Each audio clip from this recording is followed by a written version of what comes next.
بەناوی خدای بەخشندەی میهرەبان سڵاوتان لێبێت بەڕێزان من محەممەد کەمالم خۆشحاڵم جارێکی دیکە و ڕاستەوخۆ هەموو پێنجشەمانێک کاتژمێر 4 ئێوارە لەگەڵتانە بم بۆ پێشکەشکردنی هەڵقەیەکی نوێی بەرنامەی دوانگەی خەڵک. بەڕێزان تەوەری بەرنامەیەم جارمان لەسەر پرسی کشانەوەی کۆمەڵی ئیسلامی کوردستانە لە حکوومەتی هەرێمی کوردستان. کۆمەڵی ئیسلامی کوردستان لە سەرەتای ئۆپۆزیسیۆن بوونەوە متمانەی هاوڵاتیانی بەدەستهێنا بۆ چوونە ناو حکوومەت وەک هاوبەشی حکوومەت نا بەڵکو بەشداربوون لە حکوومەت بە مەبەستی جێبەجێکردنی داواکاریەکانی هاوڵاتیان و نەهێشتنی گەندەڵی گۆڕینی سیستەمی حکومڕانی. بەڵام دوای چەندین ساڵ کەزانی دەسەڵەتدارانی هەرێم بە شێوازێکی بەرفراوان درێژیاندا بە گەندەڵی سیاسی و ئابووری و دارایی و تێکدانی یاسایشی کۆمەڵایەتی هەروەها بەدەر لە یاسا ماوەی 2 ساڵی تریان بۆ سەرۆکی هەرێمی کوردستان درێژ کردەوە. دواتر پەرلەمانیان پەخست، کابینەی هەشتەمیان ئیفلیس کرد، شەراکەتی ڕاستەقینەیان قبوڵ نەدەکرد، ئامادەرم و چاکسازی ڕاستەقین ئەنجام بدەن. سڕای هەموو ئەمانە دەبینین هاوڵاتیانی هەرێمی کوردستان دەڕژێنە سەر شەقامەکان، داوای مافەخراوەکانی خۆیان دەکەن لەلایەن دەسەڵاتدارانی هەرێمەوە زۆر بە توندی بە چەک وەڵامی خۆپشەندەران دەدەنەوە، شەهید دەکردن، ئازاریان پێدەگەێنن. ئەمانە بەشێک بوون لە هۆکاری کشانەوەی کۆمەڵی ئیسلامی کوردستان لە حکوومەتی هەرێم. بەڕێزان ئێوەش دەتوانن لە تۆڕی کۆمەڵایەتی فەیسبوک لە پیجی پێم دیڤ بەشدار من لەگەڵمانە سەرنج بۆ چوون و تێبینیەکان تا بدێرم بزانن بابزانی ڕێی هاوڵاتیە چییە لەسەر کشانەوەی کۆمەڵی ئیسلامی لە حکوومەتی هەرێمی کوردستان. من بەشێک لەو کۆمنتانتان بۆ دەخوێنمەوە. سامان عوسمان دەڵێ هەرچەندە درەنگ وەختە بەڵام شتێکی زۆر باشە. کاک عەبدولقادرمان لەگەڵ لە ڕانیەوە. کاک عەبدولقادرم کاتت باش. پێوە بێت پەیوەندێکی کاک عەبدولقادر پچڕا بۆ هیوای جاری دیکە بتوانێت پەیوەندیمان پێ بکاتەوە.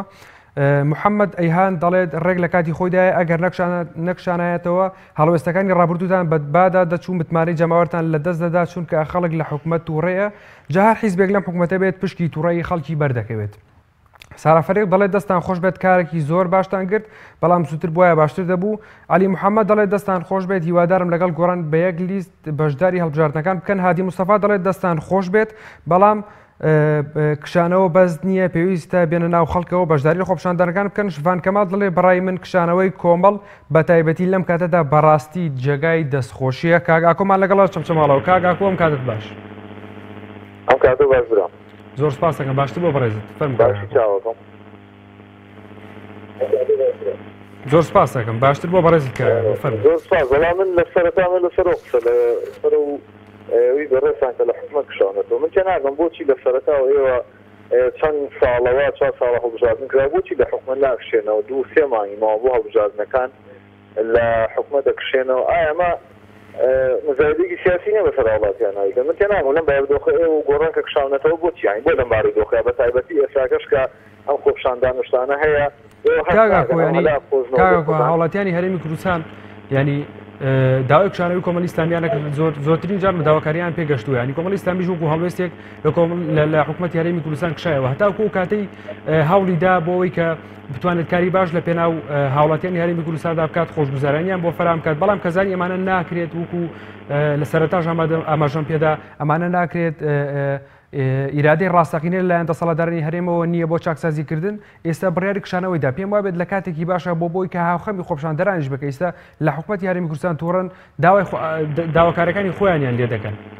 باشە من کێشەمەوە نییە بەڵام ئێوە بۆ نمونە ئێساکە لەم بارودۆخ تایبەتی کاکە بارودۆخی زۆر زۆر زۆر زۆر زۆر زۆر ناسکۆستیارانێ بێ هەڵ بن کە هیچ نەبێ ڕێ لە توێژی بگرن. بەڵام هەست ناکەن ئێستا من لە چەمچەماڵم ینی هەست دەکەم خەڵک بێزار بە خۆپشاندانە ڕاتەوە بەرە ماڵێ پەیامێرێکیان لەناو بازار ڕای خەڵکە تۆزادە دووبارە هەست ناکەن ئەمە توێژی دروستەکات و کاکە ینی کارێکی وا مەکەن بۆ ینی ببنە ئەوەی کە فەنگێکی محەق ببینن بۆ نمونە ئاشتەوایی دروستن کاکە با بۆ نمونە ببنە نمونە سپاس بۆ کاکۆ سپاس بۆ بگورە کاکۆ دەفەدە باڕێنێتی لەسەر خەتن کاکۆ ئەمە داواکاری هاوڵاتیان بۆ لە کۆمەڵی ئیسلامی زۆر جارم داواکاریان لێکرا ئەوش بەدڵی هاوڵاتیانیان کردووە.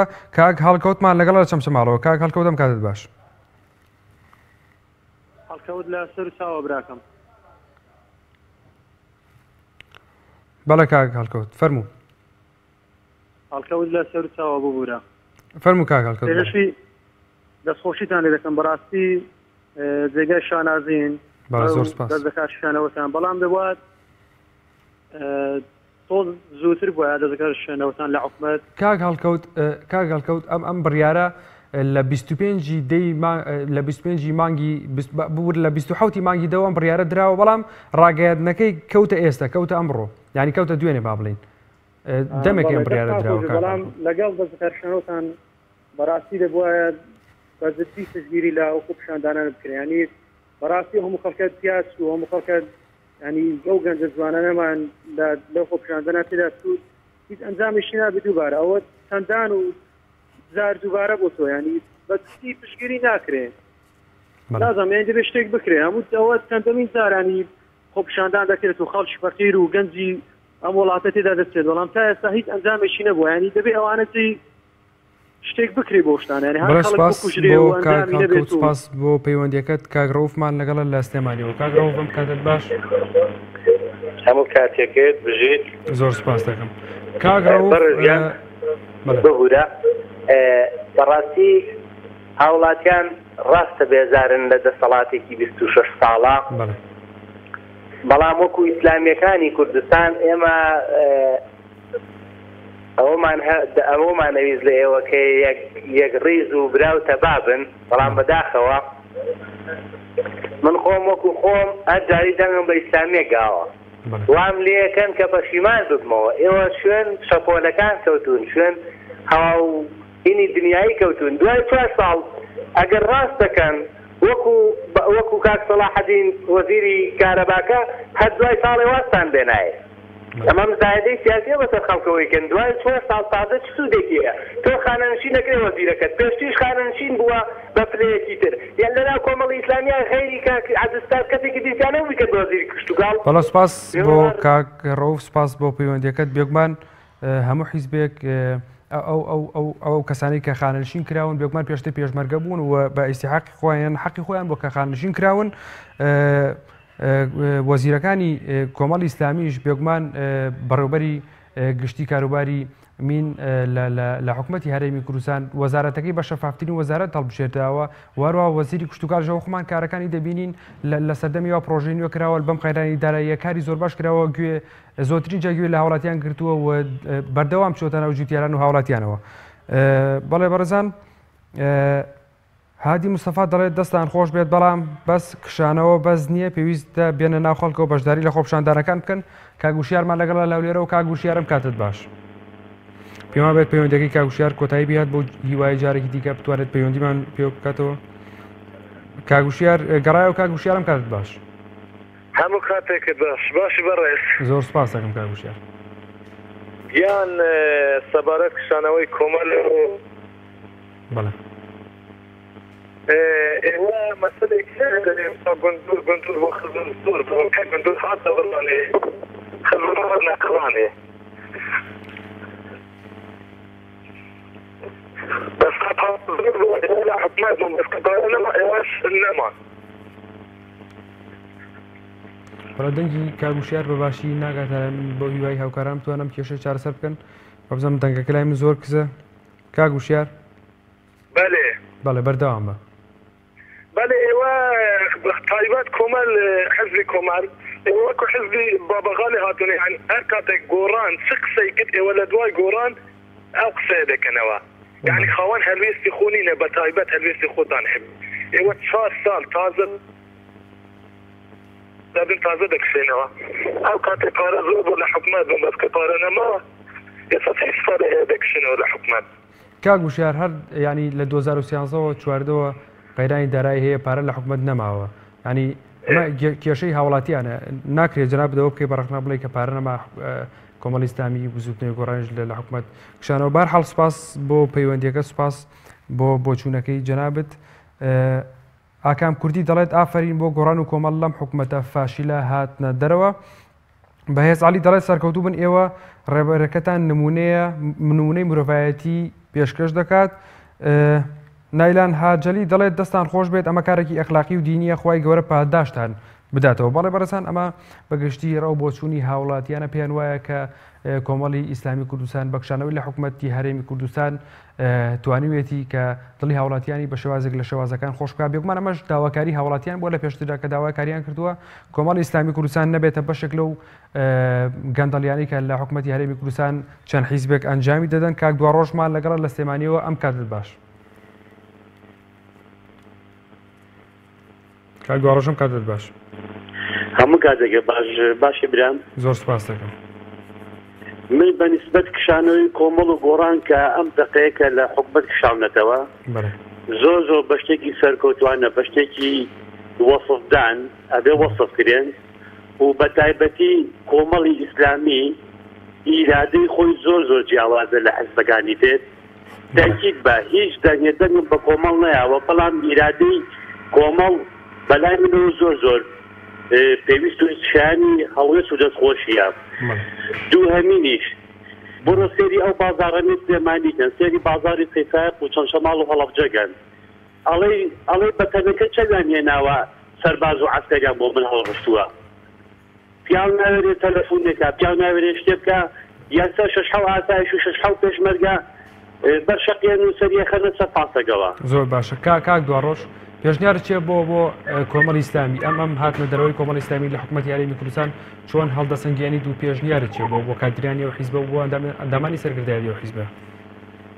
من پێشنیارم ئەوەیە بۆ کۆمەڵی ئیسلامی بە تایبەتی بۆ گۆڕانیش بۆ بزوردنەوەی گۆڕانیش یعنی خۆتان بخەنە پاڵ گەل خۆتان بخەنە پاڵ ئەم خەڵکە مەزڵومە ئەم خەڵکە غەدر لێکراوە ئەم خەڵکە ستەم کراوە ئەوە تا کاگنێچێت قساکە لەسەر تەلەڤیزۆن گلەی لە خۆپشاندا نەگاڵە تێک دەرە بارەگاس و بەڵێ سپاس بۆ کاک دۆڕۆژ. کاک ئومێدمان لەگەڵ سلێمانەوە. کاک ئومێدم کاتت باش. سلام علیکم. عەلەیکوم السەلام ورحمەتوڵڵاه. کاکە بەنسبەت کشانەوەی کۆمەڵی ئیسلامی لە حکوومەت من دەستخۆشیتان لە یەکەم کارێکی زۆر پیرۆستان کردەوە دەستان خۆش بێ ئەوە هیواداریشم کۆمەڵی ئیسلامی لەمە لا چوان هەتا ئێستا لە بەرەی خەڵکا بۆ لەمەی لاش هەر لە بەرەی خەڵکا بێ و کاک ئومێد جەنابەت لە ئەدای کۆمەڵی ئیسلامی ڕازی بوویت لە حکوومەتی هەرێمی کوردستان؟ بەڵێ زۆر ڕازی بووم بە تایبەت وەزیری کشت و کاڵ کە حکوومەت خۆشی شایەتی بۆدا کە خزمەتێکی زۆر باشی کردووە. بەڵێ بەڵێ سپاس بۆ کاک ئومێد سپاس بۆ پەیوەندیەکەت. کاک ئومێد کاک محەممەدمان لەگەڵا لە هەولێرەوە. کاک محەممەدم کاتت باش. کاکە دەستخۆشە بەرنامە لێ دەکەم. زۆر سپاس دەکەم. هیواد سەرکەوتن بۆ دەخوازم. زۆر سپاس کاک محەممەد بەرز. وڵات پێویست بوو کۆمەڵ بەشداری لە حکوومەتە دزەی نەکردبا. بەڵێ چکە ئەوانە دزن گەندەڵن ئەوانە بەسمانی خەڵکی دەخۆنەوە حکوومەتە. زۆر باشە کاک محەممەد ئەم هەڵوێستەی کۆمەڵی ئیسلامی چۆن هەڵدەسەنگێنیت؟ ئەو هەڵوێستەی کۆمەڵ بەڕاستی سەلماندی ئەگە خەمخۆری میلەتە کۆمەڵی ئیسلامی بزوتنەوەی گۆڕان دەستخۆشیان لێ دەکەم هیوادارم بەرەیەکی بەهێزی سەرداریش دروستکەن بۆی ئەو دز و گەندەمانە ڕامان خەڵک مرد لە برسا خەڵک پشتی شکاوە خەڵک ماڵی وێران بووە داوا لە خەڵکیان لێرە دەکەم ڕاپەڕن بەسە لە دەستە و دز و گەندەمانە بە نەجاتمان بێت ئەوانە دزن ئەوانە بێئەخلاقن ئاو شەڕەتیان نییە. بەڵێ سپاس بۆ کاک محەممەد سپاس بۆ پەیوەندیەکەت. باوکی ئەنەسمان لەگەڵا لە کەلارەوە. باوکی ئەنەزەم کاتت باش. السلام عليكم. باوکی ئەنەس. السلام عليكم. عەلەیکوم السەلام ورحمەتوڵڵاه. باوکی ئەنەس. خوشی بەرنامەکەتان لێکم. زۆر سپاس. بابەتێکی جوان هەڵبژاردە. بەڵێ. والله دیارە ئەم موقعەی کۆمەڵ موقعێکی جوامێرانەیە دیارە هەموو کەس ناتوانێت ئەو بڕیارە بدا. ئەگەر هەموو کەس بتوانێت ئەو بڕیارە بدایە خەڵکی تریش ئەکساوە. بەحەقیقەت بڕیاری وا قورسە لەبەرەوەی ئەبینین یعنی داوایە بوونەوە لە حکوومەتی عێراق هەندێک قسەک دەرەبڕێت وەزیرەکانی بەگوێی ناکەن.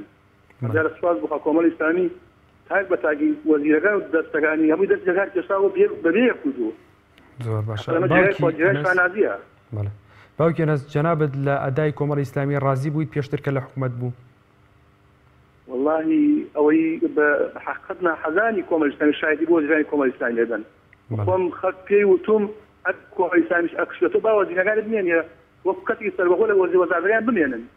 شایەت دەستپاکی و هەموو شتێکە بۆ کۆمەڵی ئیسلامی. بەڵێ. سپاس بۆ باوکێنە سپاس بۆ پەیوەندیەکەت کاک عەلیمان لەگەڵە لە زاخەوە. کاک عەلی ئەم کات باش من از دەستخۆشی الكومالا الإسلامية كان أو هالوسط بيروس مبارك وحقيقات هالوسط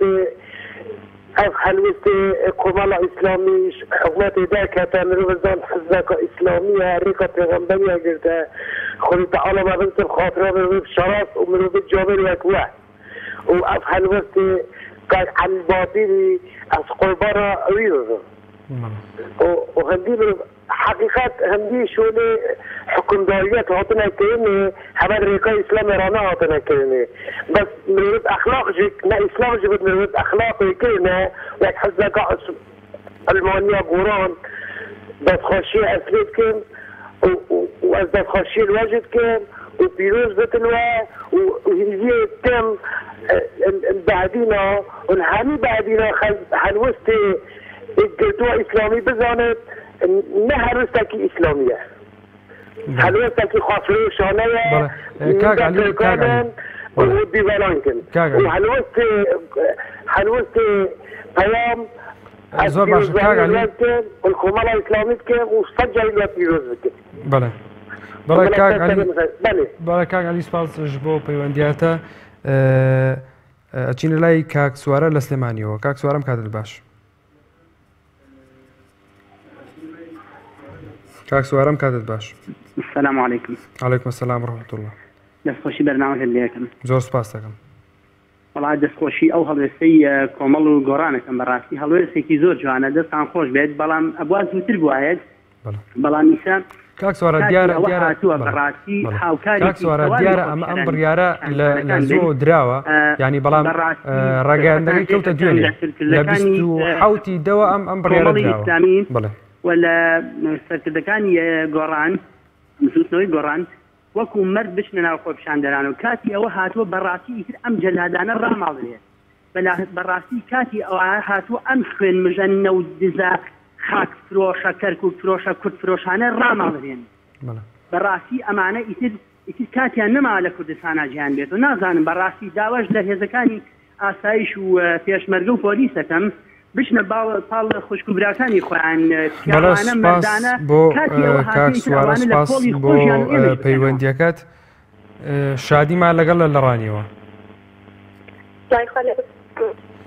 سڵای خۆ لە جەنابەت فەرموو. دەستخۆشیم بۆ تۆ پاڵی کارمەندانی کەناڵی ئاسمانی پێم. زۆر سپاس دەکەم. شادی خان ئەم هەڵوێستی کۆمەڵی ئیسلامی بەهاتن دەورەی لە حکوومەت یاریمی کوردستان چۆن هەڵدەسەنگێنی؟ بەڕاستی دەستخۆشێکی زۆر زۆریان دەکەم ئێمە شانازیان پێوەکەین ئینشەڵا بەرداوام لەم کارە لەم هەڵوێستە جوانانیان بەڵام خۆزگە زوو پێشتر ئەم کاریان بکردە هەروەها بەڵێ خات و شادی وەک دیارە کۆمەڵی ئیسلامی لە 27 دا ئەگەر هەڵەدا 27 یا 25 لە 27 دا ئەم بڕیاری داوە ڕاگەیاندنەکەی کەوتە دوێنەوە یعنی ئێمە دەمێک ئەم بڕیارە دراوە لەلایەن کۆمەڵی ئیسلامی کوردستانەوە. بەڵێ بەردەوام بەڵێ وەکو پێشتر گوتم کرداریش بەنێنا خۆپیشاندەرانەوە پشتگیریان لێ بەڵێ ئەوانیش بەڕاستی لە ئێستا یعنی خەڵک زۆر شت ئەگەر ئێستا ئەوان بێنە ناویانەوە بە فەرمی پشتگیریان بکەن ئەوڵانێ ئەو خۆپیشاندانە ئەنجامی پشتگیری یعنی باشتری هەبێت.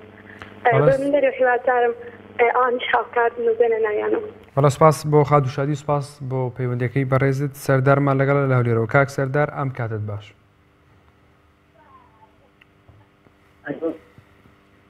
کاک سەردارم کاتت باش. ئێوارە باش. زۆر سپاس دەکەم. کاک سەردار ئەم هەڵوێستی کۆمەڵی ئیسلامی بەخشانەوەی لە حکوومەت یاریمی کوردستان چۆن هەڵدەسەنگێنیت؟ کۆمەڵی ئیسلامی کۆمەڵی ئیسلامی سلماندیکەوە ئیسلامی پاک و سەماکی ئەو میلەتەی بەڵێ بەڵێ بەنسبەت ئەوەشکەوا دەن زوو درەنگ مهم ئەوەیەکەوە کۆمەڵی ئیسلامی لەو حکوومەتی هاتە دەرێ سلماندیکەوە لە دوای پلە و پۆست و پارە و سەرێکی سامان بێلە و شتێن نییە. بەڵێ بەڵێ سوپاس بۆ کاک سەردار، سوپاس بۆ پەیوەندیەکەی بەڕێستت. کاک قادرمان لەگەڵ لە حاجیەوە. کاک قادرم کاتت باش. کاکە ئەو کاتت باش. باشتر بۆ بەڕێستت کاک قادر. سپاس دەکەم کاکە دەستخۆشی بەرنامەکە لێ دەکەم. زۆر سپاس دەکەم کاک قادری بەڕێست. ئەو خۆپیشاندانە لە سنووری بڵین محافظەی سلێمانی و ڕانی و ئەوانە بەڵێ کاک قادر لە منتیقەی هەولێرە ئەوە کرابێ. کاک قادر ببوورە ئەگەر بکرێت لەسەر تەوەرەکە قسە بکەیت. ئەخەتەوەرەکە ئەوەیە ینی لەسەر ئەوەیە کشانەوەی کۆمەڵی ئیسلامی بزنتەوەی گۆڕان بەڵانە ئەم هەڵوێستە کاک قادر ئەم پرسیارەکە شابانەوە کاک قادر بڵین پەرلەمان تێک دەچوو ئەو کاتەی بەڵێ کاک قادر ئەم هەڵوێستەی کۆمەڵی ئیسلامی کوردستان چۆن هەڵدەسەنگێنی کاتێک کە لە حکومەت هاتە دەرەوە کشایەوە پێ دووە بوو ئەمە لە بەرژەوەندی خەڵکایە؟ وەڵاهی شەکی باشە بەڵام بۆ زووتر شابانەوە. بەڵێ کاک قادر وەک ئاشکرایە لە 27دا ئەم بڕیارە دراوە لای کۆمەڵی ئیسلامی کوردستان بەڵام ڕاگەیاندنەکەی کەوتە دوێنێ ینی دوێنێ بڕایان گەیاندکە ئێمە ئەکشێنەوە بەڵام لە 27دەوە ئەم بڕیارە دراوە لە کۆمەڵی ئیسلامی کوردستانەوە کە دەبێت لە حکومەتی هەرێمی کوردستان بکشێنەوە. بەڵێ وەڵی خۆوایە بەڵام ینی وەزەکە لەولای تێک چووە لەولای لەولا زوتیەر بە ینی شتەکان لەولایە ئەگەر لەولاش خۆپیشاندان بکرێ لەوانەیە بکرێ ینی لە ئەنجومەنی وەزیران و بڵین سنووری هەولێرە ئەو شتە بکرێ باشترە لەولایە لەوانەیە چاتر ینی خۆپیشاندان بێ. بەڵێ سپاس بۆ کاک قادر. کاک قادر ببوورە من هەرەونەم دەرفە دەبوو هاوڕێنیتر لەسەر خەتن کاک کارزانمان لەگەڵ لە سێمانەوە. کاک کارزان ئەم کاتت باش. ئەم کاتەوە باش قوربان. کاک کارزان کشانەوەی کۆمەڵی ئیسلامی لە حکوومەتی هەرێمی کوردستان چۆن هەڵدەسەنگێنی؟ وەڵی کاکە گیان من دەرزەکە کێشانەوەی کۆمەڵی ئیسلامی لە حکومەت بەکارێکی زۆر ئاسان و زۆر یعنی هیچ مویمێکی دیار نییە خۆ ئەزمەڕیان بۆ کورد نەکردوین خۆ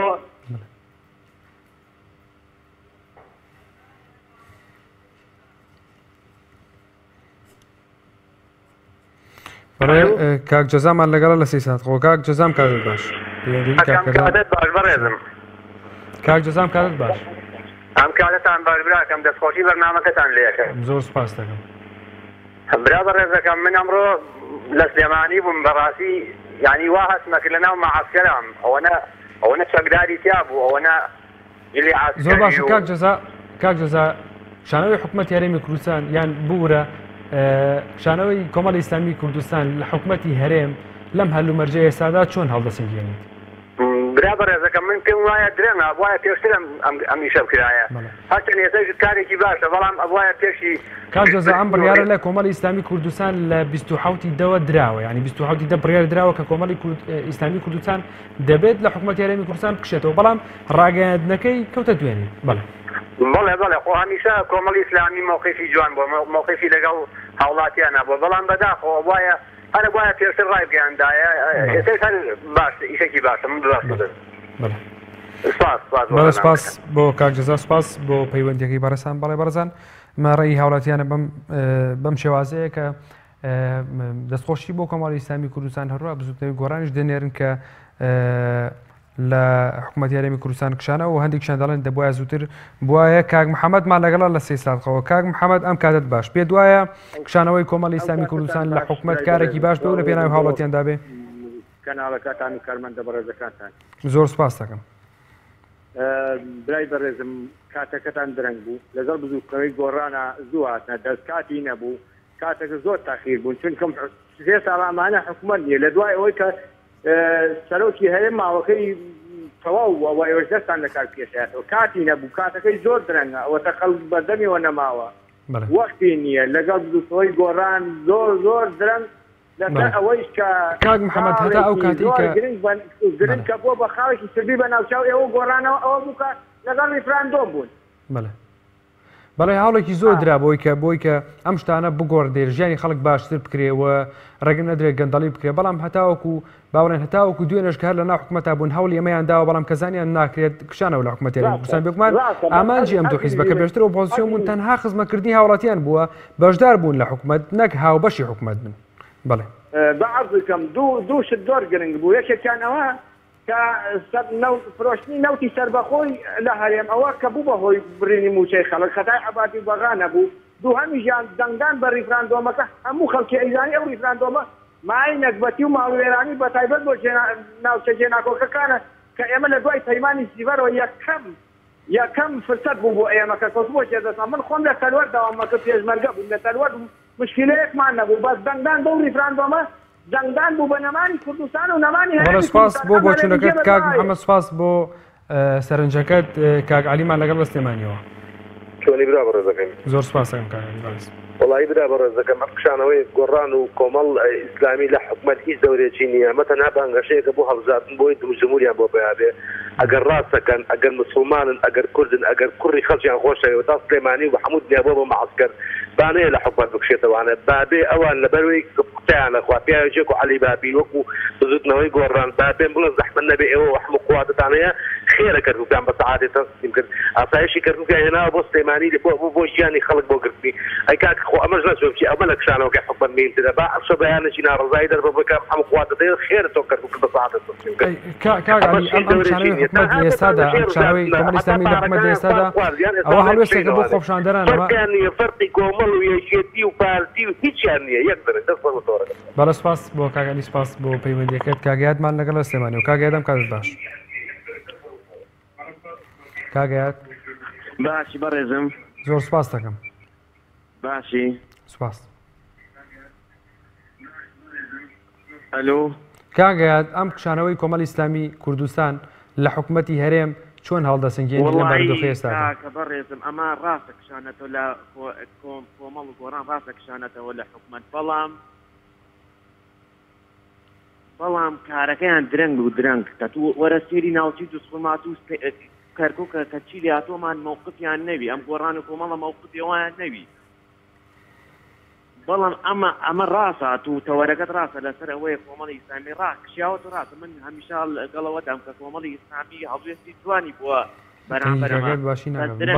درەنگ کەوتووە درەنگ کەوتووە بۆ ئەوەی دەرچوونە حکومەت لەگە گۆڕانە زۆر سپاس بەڵێ سپاس بۆ کاگا سپاس بۆ پەیوەندیەکەت سارامان لەگەڵ سلێمانیەوەم کاتت باش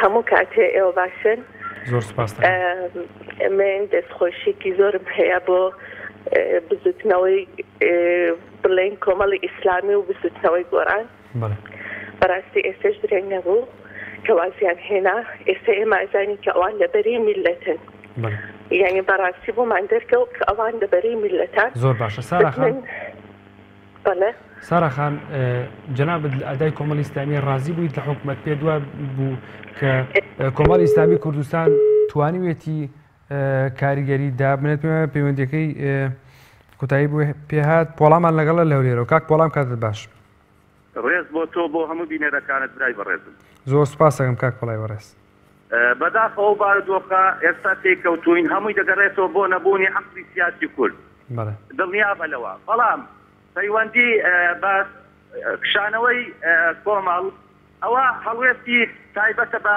حزبەکەتانەوە من وەکو کەسێکی بێلایەن دەروێشی هیچ لایەنێک نیم موریدی هیچ لایەنێک نیم بەڵام لە قەبات و لە تێکۆشاندا خۆم بە هیچ لایەنێک و تاکێکی حزبێک کەمتر زانم بەڵام بەڕێزم دەبێ ئێمە پێویستمان بە سوال تاچی مەیدانە ئێستا گەمارۆکان کێشەکان لە کوردستان گەلە زۆرن دەستخۆشی لە هەڵوێستی کاگە مامۆستا عەلی باپیر دەکەم بەڵام دەمەوێت بەوە نەوەستێ چونکە دەنگۆی ئەوەیە پاشای سعودیا خەریکی موامەرەیەکی گەورەترە ئێوە لەبەر ئەوەی حزبێکی ئیسلامین با هەڵوەستێ و سەردانی ئەو وڵاتانم کا بە تەمای پاشای سعودیا موامەرەیەکی گەورەی لە پێشە بۆ نەناوبردنی کورد چونکە لە حەفتەیمان ڕێگا بدا لە حەفتەیمان بروسکەیەکی بۆ عەبادی نرد و پیرۆزبایی لێکرد وتی بە بۆنەی ڕزگارکردنی کەرکووک بەڵام ڕێز بۆ عەبادی کەوتی ئەمە ڕزگارمان نەکردوە خاچێکی وڵاتی کردی بۆیە موامەرەکان گەلێ زۆرن هیوادارم بە ڕێز ئەمیری کۆمەڵ لەگەر ئەو لایەنانە ئیسلامین پێیان بڵێن ئێوە چیتان لە کوردەوێ کارەسان لە ناو خۆ سەرکردە نەزانەکانی ئەوانیان بەسەر زۆر باشە کاک عەبدوڵای بەڕێز پەیامەکەت کاک پۆڵای بەڕێز پەیامەکەت گەشت سپاس بۆ پەیوەندیەکەت زۆر سپاس دەکەم بوورە من هەرۆم دەرفەتە بوو کاگەلانمان لەگەڵا لە شارە زورەوە کاگەلان کاتت باش ئێوەتان باشگیانەکەم زۆر سپاس دەکەم کاک چاوەکەمی بەنسبەت تەوەری بەنابەکەتانە بە تەوەرێکی جوانە بەڵام من هەمیشە وتومە کۆمەڵی ئیسلامی هەمیشە خاوێن هەڵوێست بووە بەرامبەر بە ئەو شتانەی کە لە هەرێمی کوردستانە ڕوادادا بەڵام من گومانم لە جەریەت و ئازایەتی کۆمەڵی ئیسلامی و بەرنامە و سیاسەتی نییە و لە چاچی و باشی و چاچی وەزیرەکانی و ئەوانەیە کە لە حکوومەتە هیچ گومانێکم لە چاچی و باشیان نییە بەڵام کاتەکە کاتێکی درەنگ بوو بۆ کشانەوە بەڵام بە هەر حاڵ ئەتوانم بڵم لایەنێکی ئیجابی و شتێکی ئیجابی باش بەجێهێڵێ و دەستخۆشیتان لێەکەم بەڵام من یەک شت ئەڵێم کەمادەم ئێستا کۆمەڵی ئیسلامی بشتنەوەی گۆڕان لە حکوومەتانین و لە حکوومەتا بەژنادین و ناگەن معارەزەیە ئەبێ ئەم معارەزەی خۆیان چۆن ئیش پێکەن لە مەودووە ئەبێ یەکێک من لەو کەسانی کە ناو خۆپیشاندانە پێشڕەوی خۆپیشاندان بکەن چونکە ئەوان ئێستا لە بەرنامە و لە کەناڵ و لە هەمووی مەبداەکانیان ناخۆیان یەکداری کردوتەوە کە ئەوان معارەزەن و ناوێن ئۆپۆزیسیۆنە. بەڵێ سپاس بۆ کاگەلان سپاس بۆ پەیوەندیەکەت پەیامەکەت گەیشت باوکی محەممەدمان لەگەڵە لە چەمچەماڵەوە باوکی محەممەد ئەم کاتت باش. سلام علیکم باشی براکەم زۆر سپاس دەکەم باوکی محەممەد پێشەشی دەستخۆشی بەرنامەکەتان لێکەم زۆر سپاس بۆ تۆ دەست پێشخەرێکی زۆر چاکیان کردووە کە کۆمەڵی ئیسلامی گۆڕان هاتنەتە ناو بەرەیگەلەوە کاتەکەی کاتێکی زۆر چاکە پێخۆشحاڵین ئەوانی شوەک و جەماوەر بێنە ناو گەلەکەەوە و بەشداری مزارەکان بکەن بەڕاستی ئەو هێزش کە هاوریانتە ناو شارەکانەوە هەمومانی نیگەران کردووە و هەمووی خەڵکی تووشی دڵە ڕاوشێ کردووە. بەرە سپاس بۆ باوکی محەممەد سپاس بۆ پەیوەندیەکەت خەندەمان لەگەڵە لە هەولێرەوە ئەم کاتت باش. زۆر سپاس دەکەم. بەڵێ من ئەڵێن کە کۆمەل و گۆڕان هاتنە ناو حکوومەت وەک کوردستان پێچوو باشە تاسوا سەری بەخشێتە سەری خەڵکی سەعدیەکە ئەوان چیان کردیان بەزمان پاسی دروستکەری هەولێرە دروستکەری هەموو شارەکانە عالیباتی گۆڕان چیان کردیە لە بۆ کوردستان. بەڵێ سپاس بۆ سەرنجەکە سپاس بۆ تۆ کاک محەممەدمان لەگەڵا لە ژارەوە کاک محەممەد ئەم کاتت باش.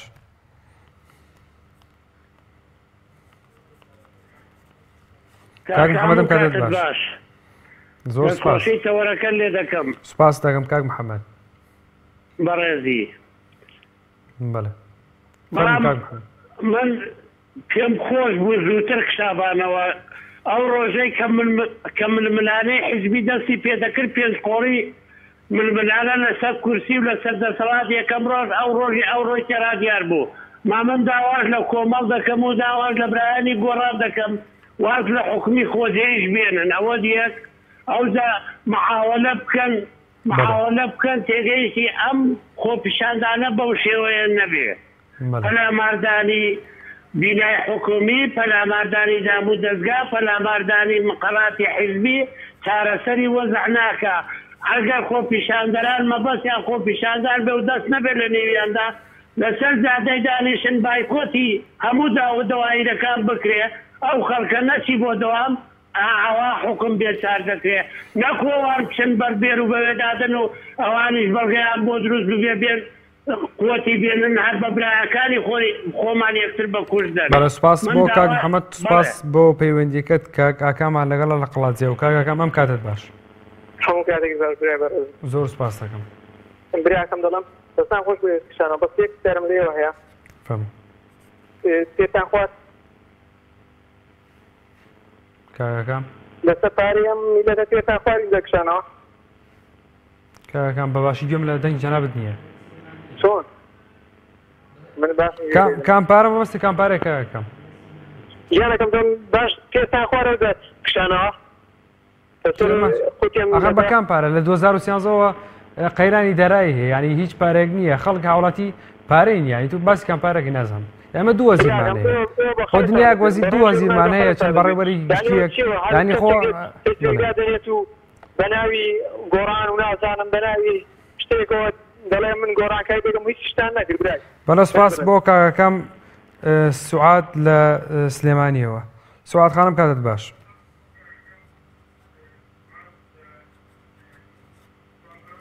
سوعاد خانم کاتت باش. الو فەرموو سوات خان. الو بەڵێ سوات خان فەرموو. الو سوات خان گوێویستی دەنگی جەنابتم فەرموو. ئەم کاتە باش باشتر بۆ بەڕێزی. دەستخۆشی تەوەرەکەتان لێ یەکەم. زۆر سپاس دەکەم.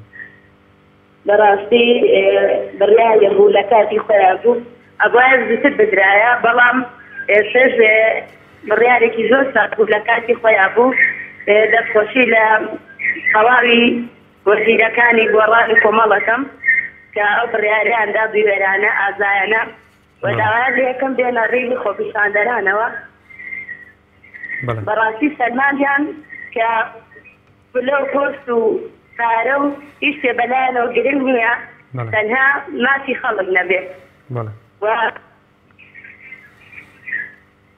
بەڵێ سوات خان. دوای دو سێ ڕۆژ چاوەڕێ بووین سەرۆکی حکوومەت بگەڕێتەوە و لێدوانێک خۆشکەر بدا بۆ خۆپیشاندەرانە زۆر بەداخەوە ئەڵێت گێرە شێوێنن بە شێوازی مەدیانیانە ئەیکەن گوێمان لێ ناگرن بە شێوازی سندوتیژی ئەیکەن پێمان ئازاوگێڕن بەڵام ئەوان ئاگیان لە برسیەکان نییە خەڵ برسیە نییە دارەبای نییە ئاوی نییە. سپاس بۆ سوات خان سپاس بۆ پەیوەندیەکەت کاک سەرکەوتمان لەگەڵ لەوێرەوە کاک سەرکەوت دەم کاتت باش. بەڵێ زۆر سپاس بۆ بەڕێز سوات خان کاک سەرکەوت لە هەولێرەوە. السلام عليكم. عليكم السلام ورحمة الله. باشي بقربان توني باشي. زۆر سپاس. عزيز مڵای داواکاریکم لە کۆمەڵ و لە دانی بزنەوەی گۆڕان. فەرموو. ڕزاتان لێ دەکەم کە کوڕی خەڵک بە کوشت مەدە. یعنی خۆ شانەوەی ئێوە و دانی بزنەوەی گۆڕان لە كابينة بەرامبەر نەبووە لە عبادی وەجیرە بەپێی دنیا و دەزانیتن. کەلە کاک سەرکەوت پێی دوایە داواکردنی مافی خۆپیشاندەران خۆیان خۆیان دەڕژێنە سەر شەقامان خۆیان داوای مافی خۆیان کە پێ دوای بێ ئەمە کۆمەڵی ئیسلامی بۆ بزوتنەوەی گۆڕان بە کوشتیانەدا. سپاس بۆ کاک سەرکەوت سپاس بۆ پەیوەندیەکەی بەڕێز کاک سەرکەوت پێمە بێت جەنابەت بە شێوازێکی دیکە بە ئەجێندایەکی دیکە قسەکەی سپاس بۆ پەیوەندیەکەی بەڕێز ئێمە تەوەری بەرنامەکەمان لەسەر ئەوە نییە کاک موسەفەرمان لەگەڵ لە هەولێرەوە کاک موسەفەرم کاتت باش. کاک موسەفەرم کاتت باش. مرحبا باشی برای بەڕێز. زۆر سپاس دەکەم. بەڕێزی ساڵماتێک کاکە بەنسبەت ئەو قراڕەی کۆمەڵی بەڕاستی کۆمەڵ بخۆی ئەسڵەن هەدەکە گۆڕانیدا یعنی گۆڕان برێ دێمەدرێ لە حکومەتی دەدەرێ برێ دەمینێمەوە دەمینێتەوە یعنی قراردەکانی هەستەکەم لەدەست خۆی نیە بە هیچ نەوەچی. بەڵێ کاک موسەفەر کۆمەڵی ئیسلامی کوردستان لە 27دا ئەم بڕیاری دابوو بەڵام ڕاگەیاندنەکەی کەوتە دوێنێ ینی دوێنێ ئەمەی ڕاگەیان بەڵام لە 27دا ئەم بڕیاری دابوو. بەڵێ باشە لۆ قراردەکانی هەستەکەم لەدەستە خۆی باشە لۆ بەتەنیا ناتوانانی بێ ئەم دێمە دێ لە لۆ هەتا کۆمەڵ گۆڕانەوەی نەگۆ نهاتێ لە نەکار مسەفا من پێم وتی 27دام بڕیار درابوو ینی ئەگەر کۆمەڵ و گۆڕان بەیەکەوە بیڵێن یاخود ئەگەر بەیەکەوە نێڵێن ئەم دواتر بیڵێ ئەم ڕۆژێکی تر بیڵێ ینی پێم وانە هیچ مەسەلەکە ناگۆڕێت. بەڵێ کاک موسەفەر پەیوەندیەکەی کۆتایی پێهات بەڕێزان ئەمەش سەرنجی هاوڵاتیان بوو کە باسییان لە سەوتە بەڵێ باسییان لە کشانەوەی کۆمەڵی ئیسلامی و بزوتنەوەی گۆڕان دەکرد لە حکوومەتی هەرێمی کوردستان بەشێکی زۆریان دەستخۆشیان دەکرد و بەشێکی زۆرشیان پێیان وا بوو کە دەبوایە زووتر بووە بەهەڵەوانش دەستخۆشیان دەکرد و هەندێکیش پێیان وا بوو کە ئەمە کارێکی باش نییە لە پێناو هاوڵاتیاندا نییە بەڵام حکوومەتی هەرێمی کوردستان کە نەتوانێت مافە سەرەتاییەکان بۆ هاوڵاتیاندا بین بکات موچە ئاو کارەبا ینی حکوومەتێکە هەر حکوومەتێک بۆیە پێگێت بۆی کە خزمەتی هاوڵاتیان بکات بەڵام ئەگەر نەتوانێت خزمەت بکات ینی نەبێ باشترە لێ بێتێ دەرەوە باشترە ینی مامە بۆچوونی بزوتنەوەی گۆڕان و کۆمەڵی ئیسلامیە کە حکوومەتێک بەردەوامی بدا بە گەندەڵی دامدا بە گەندەڵی چارەسەری ڕاستەقینەی سەرجەم کێشەکان نەکات دەبێت لێ بکشیتەوە کاک بەرهەمان لەگەڵ لە سلێمانیەوە کاک بەرهەم کاتت باش.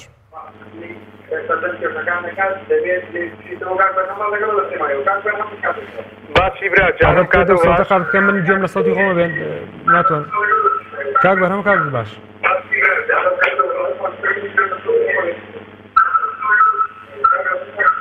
کاک بەرهەم ئەگەر پێت دەنگی تەلەڤیزیۆنەکەت کەس پێ بۆی باشی گوێم لە سەوتی جەناب بێ بەڵێ بدرایە گۆڕانیش و کۆمەڵیش لەو کاتێکە لەو کاتێک کە نەیانهێشت سەرۆکی پەرلەمان بچێتەوە ناو هەولێرەوە بۆ بینای پەرلەمان لە کاتێک تریشە ئەم جێیشەی کە لە ناو سلێمانیایە بەڕاستی هەمووی 500 نەفەرە من داوام لە ئەلیبابیر هەیە 500 نەفەر 2000 نەفەر هیچ نییە بێگاتەوە بەڕاستی هێزێکی چەکدار و دروستکەن لەگەڵ گۆڕانە بەڕاستی ئەوان ئەم لە ئێرانی لە پشت نەبێت و ئەو لاش تورکیا لە پشت نەبێت هیچ نیم چکە بینیمان کە تورکیا پشتگیری نەکرد لە زۆر باشە کاک محەممەد یعنی هەمووی 200 مەتری هاو کە بچنە ناو هەولێرەوە بەڕاستی زۆر باشە کاک محەممەد ئەم پرسیارێکی دیکەت لێ بکەم ینی ئەم هەڵەوەستەی کۆمەڵی ئیسلامی کە لە حکوومەت یانەی کوردستان کشایەوە جەنابەت چۆن ئەمادەبینی چۆن هەڵی دەسەنگێنی شتێکی باشە وەک وتمان وایە زۆر پێشتر بکرایە بەڵام پیشانەوە هیچ دەور نبینێت ئەوان بەهێزێکن پێویست ئێوەش بەهێز بیکەن من نازانم بۆچی ینی بۆچی ناتوانن هێز دروستکەن لەوە گۆڕانە و دژیان بۆستنانێت بەڕاستی بە قسەی خۆش و بەمانە هیچ ناکرێت من لەگەڵام کە هێزێک دروستکەن لەگەڵ حیزبانی دریشکا کە لەیان گرتان و بەهێز جواب بدێتوانێت بەڵێ سواس بۆ کاک محەممەد سپاس بۆ پەیوەندیەکەی بەڵێ بەڕێزانمە بە گشتی ڕێی هاوڵاتیان بوون ئەچمە لای تۆڕی کۆمەڵایەتی فەیسبوک ئیسلام حسێن دەڵێت دەستان خۆش بێت بەڵام بۆ مەرجەی بێنە ڕێزی خۆفشاندەرانەوە کاک محەممەدمان لەگەڵە لە هەولێرەوە کاک محەممەد ئەم کاتت باش کاک محەممەد کاک محەممەد ئەم کاتت باش زۆر سپاس بەڵێ فەرموو برام وەڵی برام بەس ئەس ئەوە نینە حیزب نینە وەڵی بارەسەر ئەوەی بڕۆن بەڵێ حیزبایەتی ما دەست بکەشن وەڵی بەڵێ لەو حیزبا خوێرتر نابێ بەڵێ کاک محەممەد دەنگی جەناب باشی ناکاتە من ئەگەر شوێنەکەت بگۆڕیان دەنگت زیاتر بەرز بکەیتەوە هەرێم ئەوانە با بشوێنەوە ومەڵ و بزوتنەوە و ئەوانە وەڵی دەتامیان کردێ بێتام گەوادانە بەڵێ بەڵێ سپاس بۆ کاک محەممەد سپاس بۆ پەیوەندیەکەت بەڵێ سپاس بۆ تۆ ڕەفیق محەممەد دەڵێت دەستان خۆش بێت بەڵام دەبوو زووتر بووە لە حکوومەت بکشانایەتەوە کارزانی ئیبراهیم دەڵێت دەستان خۆش بێت بەڵام دەبێت پشتگیری لە خەڵکیش بکەن ئاراس قادر دەڵێت هەرچەندە دەبایە زووتر بووە بەڵام هەر جێگەی دەستخۆشیە بێگومان کشانەوەی کۆمەڵی ئیسلامی و بزوتنەوەی گۆڕان لە حکوومەت مەبەستی ئەوان تەنها پشتگیریکردنی هاوڵاتیانەوە چوونە وە پاڵگەلە کە پێشتریش لە بەرگەل و کاتێک کە متمانیان لەگەل وەرگرت چوونە ناو حکوومەتی هەرێمی کوردستانەوە بە مەبەستی ئەوەی کە بتوانن چاکسازی ڕیشەیی چاکسازی بکەن کە لە خزمەتی هاوڵاتیان دەبێت بەڵام کە زانیان ئەم با بڵێن ئیرادەیە نییە لەلایەن حیزبە دەسەڵاتدارەکانەوە لەلایەن چەند کەسێکەوە ینی هەتاوەکو ئێستا بەردەوام بوون بوون لەوەی کە بتوان ئەمە بگۆڕن بەردەوام بوون لە سیرعاکان لە سیراعی سیاسی بەردەوام گەمەی سیاسیان نەکرد بەڵام لە کۆتاییدا کە زانیان ئەمە ناکرێت خۆپشاندان دەکرێت هاوڵاتیان داوای مافی سەرەکی خۆیانەکەن داوای مافی سادەکەن بە فیشک وەڵامیان نەدرێتەوە ینی لەبەر بارەکەی حیزبی هاوڵاتیە کوژێت بارەکەی حیزبی کە لە کەرکووک و دووز و دووسخورمات و هزار بارەکەی حیزبیان دۆڕاند کە ڕەنگە پارەکانیان ئێستا بۆ من نەتوانم بیژمێرم یانی ئەوەیان لە ئەگەر پرێ و سەوتە بەڵێ کاگەر کاک محەممەدمان لەگەڵە لە مەریوانەوە کاک محەممەد لە مەریوانەوە کاک بیرارەکە بکرێتەوە سەوتە بڕن نازانم گوێم لە دەنگی خۆم بێ بەڵێ کاک محەممەد بەڵێ سپاس بۆ تۆ کاک محەممەد بەڵێ بەڵێ سڵام کاکەگیان زۆر سپاس دەکەم کاک محەممەد خەسە نەوی برا کاک محەممەد خەسە نەوی کاک محەممەد فەرموو برای عزیز ئێمە شوێن مەقسەمان بوو دەکەین بەڕێزا ئەگەر ئیجازەت بە خواهشاتیەکەی خۆ ئێمە نسبەت بە مەوزوعی ئیمڕۆ بارەکە و نازانم ناو شارەکانە خەریکن جاسیگ ئەدەن بارەکە حزبیەکان ئاگر ئەدەن مسلمانکاکان ئاگر ئەدەن ئەمە کێ قابلە قبوڵی ئیمڕۆ ئەگەر ئەو ڕۆژە بووە یا سەرکوبتان فرۆش ئەوە شتێتر بووکای سرە من متاسفم بۆ تێوەی کورد کە ناو خۆتان ناو کورد داوا لە برانی کۆنتڕۆڵەکەم بۆ شتەی خۆم قەت بکەن لە سەماکۆ بەڵێ کاک محەممەد جەناب بەردەوامە بەڵێ برای عزیزی من ئێمڕۆ ئێمە ڕۆژ ئەوەمانە نییە ڕۆژ ئەوەتەن نسبەت بە کەرکووک و دابڕاوەکان و خۆرمات و چاکرێ بە کورد بەداخەوە هم بۆ گۆڕانیش و هەم بۆ گوتوی بەئسلام کۆمەڵی ئیسلامی براکانی بەرەف ئێمە خواهشتان نەکەی خواهشتان لێەکەی ئێمە لە جێگەی تراسیای ئێمە نایژین مەسئول خاسا بەڵام ئێمڕۆژ ڕۆژ ئەوە نەبوو با ئەم سێمانێکە هەمووتان بە هاورداوی بەجیایی ئەم تەزاوراتانە نسبەت بە بەغدا هەنگاوتان هەڵگرتایی جا ئەوتان دروست بکردایی چوارچێوەکەی خۆتانتان دەست بگرتایی دوای ئەوە ئێستا نسبەت بە مەسئول نسبەت بە یەکێتی نسبەت بە هەر گەندە و ساری لە عێراقا بەداخەوە واقعا من ئەسوسیانی شەو ڕۆژم بووەتە ناڕەحەتی و بۆن بێژم بە برای خۆ ئێمە خواهشتان لێکەین کاکەیتان سەر ئەمانە بگرن ئیمڕۆژ ڕۆژ ئەوە نییە خواهشتان لێکەین ئیمڕۆژ ڕۆژ ئەوەتانە نییە. بەڵێ سوپاس بۆ کاک محەممەد سوپاس بۆ پەیوەندیەکەت کە لە مەریوانەوە لەگەڵمانە بووی. کاک محەممەد بێگومان کۆمەڵی ئیسلامی بزوتنەوەی گۆڕانیش هەر لە بەرەمانەی کە جارابەت باسی دەکەیت لە دەزانی کەرکووک و وەکو خۆیان بۆتە سیرع لە بینی دوو هێز خیانەتی نیشتیمانی هەر ئەم هێزانە بووە کە کۆمەڵی ئیسلامی بزوتنەوەی گۆڕان لە حکوومەت یارمەتی کوردستان کشاوەتەوە وەکو هەڵوێستێک و بەڕێزان من چمەلای تۆڕی کۆمەڵایەتی فەیسبوک لە پێیجی پێیام تیڤی ئەوش دەتوانن سەرنجەکانتان لە پێیام تیڤی بنێرن. علی محەممەد دەڵێت دەستان خۆش بێت هیوادارم لەگەڵ گۆڕان بە یەک لیست بەشدار بن هەڵبژاردنەکان بکەن. کاک محەممەدمان لەگەڵ کاک محەممەدم کاتت باش. ئەلۆ کاک محەممەدم کاتت باش. بەڕێز ئەم کاتەی تۆش باشیش کرد.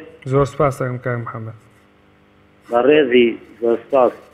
بەڵێ وەڵام من دەخۆشی لە گۆڕان و کۆمەڵی ئیسلامی دەکەم بۆ کشانەوەیان لە حکوومەت. بەڵێ هیوادارین زیاتر یعنی بەرەی گەل بگرن و لە پێناوی ئەم میلەتەدا بەرنامەی تۆکمەتر پێشکەشکەن بە دەستیان خۆش بێ کە لەم حکوومەتە گەندەڵە کشاونەوە. و هیوادارم وە لە ڕێگەی بەرنامەکەیەوە لە ڕێگەی پەیامەوە دەمەوێت دەستخۆشی لە خۆپیشاندەران بکەم. هیوادارم خۆپیشاندەران یعنی بە شێوەیەکی هێنانە بێنە سەرخەت و تند و تیژی نەکەن بۆی بەانە نەدەنە دەست دەسەڵاتداران بۆ ئەوەی تووشی خوێن ڕشتن ببێن. هیوادارم کۆمەڵ و یەکگرتوش زیاتر پێداگیری بکەن لەسەر مافی خەڵک و تشگیری خۆپیشاندەران بکەن. بەڵێ سپاس بۆ پەیوەندیەکە کاک محەممەد. محەممەد تەها محەممەد ئەیهان دەڵێت ڕێک لە کاتی خۆیدا بوو ئەگەر نەکشاناتەوە ئەوە هەڵوێستەکانی ڕابردووتان بەبادا دەچوو متمانەی جەماوەرتان لە دەستدا چونکە خەڵک لە حکومەت تووڕەیە جار حیزبێک لەم حکومەتە بێت پشکی تووڕەیی خەڵکی بەردەکەوێت. سامان عوسمان دەڵێت هەرچەندە درەنگ بوو بەڵام باشە. محەممەد یاخود سارا ڕەفیق دەڵێت دەستان خۆش بێت کارێکی زۆر باشتر کە بەڵام زووتر بووە باشتر بوو. علی محەممەد دەڵێت دەستان خۆش بێت هیوادارم لەگەڵ گۆڕان بە یەک لیست بەشداری هەڵبژاردەکان بکەن. هادی مستەفا دەڵێت دەستان خۆش بێت بەڵام بەس بەکشانەوە بەس نییە پێویستە بێنە ناو خۆپشاندەرانەوە. شوان کەمال دەڵێت بەڕای من کشانەوەی کۆمەڵ بە تایبەتی لەم کاتەدا بەڕاستی جێگای دەستخۆشیە. ئاکام کوردی دەڵێت ئافرین بۆ گۆڕان و کۆمەڵ کە لەم حکومەتە فاشیلە هاتنە دەرەوە. بەهێز علی دەڵێت سەرکەوتوو من ئێوە ڕێبەرەکەتان نمونەی مرۆڤایەتین هەر بژین بەختەوەر بن. هێمن محەممەد دەڵێت بڕارگی زۆر باشتان دا دەستان خۆش بێت. نایلان هاجلی دەڵێت دەستان خۆش بێت ئەمە کارێکی ئەخلاقی و دینیە خوای گەورە پاداشتان باتەوە. ئەمە بەگشتی ڕێی هاوڵاتیانە بۆ سنووری هاوڵاتیانە لەسەر کشانەوەی کۆمەڵی ئیسلامی و بزوتنەوەی گۆڕان لە حکوومەتی هەرێمی کوردستان کە زۆرینەی هاوڵاتیان دەستخۆشیەکەن و هەندێکیش ئەگەر ڕەخنە بگرن تەنها ڕەخنەکەیانەوەی کە کۆمەڵی ئیسلامی کوردستان یاخود بزوتنەوەی گۆڕان کەمێک درەنگە مای ڕانگەیاندۆ بێگومان من وەکو ئەمەژەم پێدا هەتا وەکو تروسکاییەک لە ئیرادەی چاکردنیم دۆخە مابێت ئەم دوو حیزبە خاباتیان کردووە گەمەی سیاسیان کردووە بەردەوام لە سیرعا بوون بۆی کە بتوانن خزمەتێکی باشی هاوڵاتی بکەن ئەدایەکی باشکەن لە حکومەت بۆی کە سوود بە هاوڵاتیان بگەنەوە زیادیان پێ بگەن بچیان بپڕێت ژیانیان فەوتێت. هەموو ئەوانەی کە کۆمەڵی ئیسلامی بزوتنەوەی گۆڕان کردویانە یەکەم جار سەرەتا لە ئۆپۆزیۆن بوونەوە متمانیان لەگەڵ وەرگرت دواتر بە نوێنەرایەتی گەل نوێنەری گەلیان کرد لە حکوومەتی هەرێمی کوردستاندا هەموو داواکارانی کە گەلیان کردبوون ئەوانیش لە حکوومەتی هەرێمی کوردستان دایان کرد بۆی کە جێبەجێ بکەن بەڵام کەزانیان جێبەجێ ناکرێت. ئیرادەیەک هەیە بۆ تێکدانی ئەم هەموو مەبەستە سیاسیە باشانەی کۆمەڵی ئیسلامی بێگومان دواتر سەرنجام ئەم دوو حیزبە بڕیاریاندا کە لە حکوومەتی هەرێمی کوردستان بکشێنەوە لە ناو حکوومەتیانە بن کە ناتوانن خزمەتی هاوڵاتیان بکەن. بەڵێ بەڕێزان بەم شێوە شاتینە کۆتایی بەرنامەی ئەم جارەمان کاتێکی خۆش بۆ هەموو لایەک خواتان لەگەڵ.